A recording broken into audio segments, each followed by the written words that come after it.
మహారాష్ట్రలో నువ్వా నేనా అన్నటువంటి పోటీ మహావికాస్ అఘాదీనా మహాయుతినా. మహాయుతి అంటే బీజేపీ నేతృత్వంలోని ఎన్డీఏ, మహావికాస్ అఘాడీ అంటే కాంగ్రెస్ నేతృత్వంలోని ఐఎన్డిఐఏ.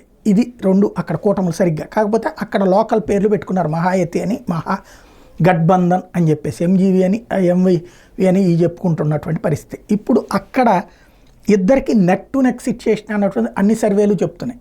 మహారాష్ట్రది వచ్చేటప్పటికి ఏకదం ఎన్నికలు జరుగుతుంది. జార్ఖండ్లో 13కి 1 అయిపోతే మళ్ళీ నెక్స్ట్ ఎలక్షన్ జరగబోతున్నటువంటి పరిస్థితి. ఇప్పుడు అక్కడ ఏం జరుగుతుంది అన్నటువంటి $1 మిలియన్ ప్రశ్న సందర్భంలో పవన్ కళ్యాణ్ ఇక్కడ కీలకమైనటువంటి పాత్ర పోషిస్తున్నారు. పవన్ కళ్యాణ్ తాజాగా ఈ వ్యవహారంలో ఆయన 17, 18 తారీఖులో మహారాష్ట్రలో పర్యటించబోతున్నారు. ఆ 2 రోజుల్లో కూడా పూర్తి స్థాయిలో ప్రచారంలో భారతీయ జనతా పార్టీ తరఫున ప్రచారం చేయబోతున్నారు. మహారాష్ట్ర బాగుపడాలంటే భారతీయ జనతా పార్టీ నేతృత్వంలో నరేంద్ర మోడీ నాయకత్వంలో గెలవాలి అన్నటువంటిది ఆయన ప్రధానంగా ఇవ్వబోతున్నటువంటి పిలుపు. అది ఆయన పర్యటన తర్వాతన ఒక ఊపు వస్తుందని భావిస్తున్నది మహారాష్ట్రలో ఉన్నటువంటి భారతీయ జనతా పార్టీ. ఏ మేరకు జరుగుతుందో చూడాలి.